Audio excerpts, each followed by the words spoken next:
Good morning, beautiful, magical babies. It is Wednesday, April 16th. I have a witchy affirmation for you today. It feels kind of apropos. Honoring relationships with the people, spirits, and deities that support us is an important act in any spiritual or devotional practice. It really resonates for me this morning. Every morning I come and I set up all my candles on my altar. These are electric candles because I don't want to burn my house down, and nothing good wants me to burn my house down, so I'm not going to. And each of these candles that I have up, that I set up on my altar, every single one of them has a specific reason for being. It's not just arbitrary candles, which would be fine too, but that's not what these are. Every one of them has a very definite meaning for me. It's dedicated to a particular deity or idea, or to my spirit guides, to my ancestors. And that's such an important part of my practice. So I encourage you, if it appeals to you, to have some sort of a morning ritual. Every night then, before I go to bed, I take all the candles out, put them in my little basket, plug them in, let them charge up overnight, and then start the next day. As autistic people, we have a hard time sometimes committing to habits, and we have what's called PDA, pathological demand avoidance, and a lot of people say, I can't do something every day, and that's fine, but consider, maybe, are you limiting your possibilities by telling yourself that over and over again?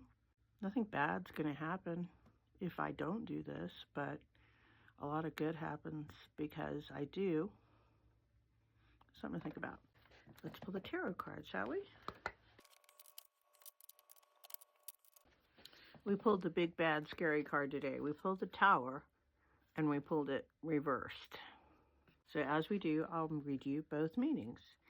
The keywords are calamity, upheaval, survival, and endurance. White doves escape a ruinous fire. A tower crumbles in the face of the moon. Even in dire calamity, hope will survive. Your heart might sink to see the tower as it marks a coming disruption. Remember that no matter how bleak the situation becomes, you will not only survive what is to come, but prosper and grow. Your scars will be badges that attest to your fortitude. New growth requires destruction, and old ideals cannot reign forever without becoming decrepit and toxic. Give careful consideration to the doves that escape the woes below with ease. They represent that seed of optimism that can never be destroyed. We pulled it reversed. I'm feeling this. It is not the situation around you that is calamitous, so much as it is your response. When the Tower is reversed, it is informing you that you are the core of your stresses. Your perception of what is happening is hyperbolized and causing you great anxiety. Take care not to become a vortex of negativity, for it will likely affect those around you. This is not to say that the worst, really imaginable things are happening because of largely the government of the country where I live, the United States, because of capitalism, because of patriarchy. So, yeah, it is that bad. But the thing that we have control over is how we respond to it.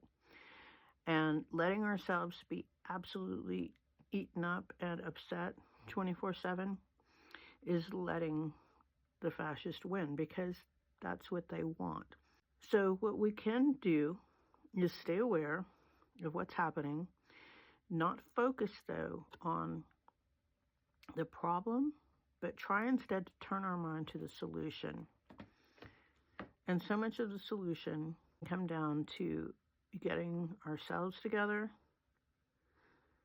getting our communities together, not outsourcing our joy, spending time visualizing creative solutions to the sorrows of the world, and trying as much as possible to live and dwell in joy in spite of this business. Yeah, I know it's easier said than done, baby, but we're all walking this path together. And I promise you, with everything that I know, you would not be here right now if this was not your time to be here. I know it doesn't feel like it, but you're here for a reason. I love you so much, baby. Go out there and wiggle your magic around in the midst of the crumbling tower. Know that this too shall pass. I love you, baby. See you later.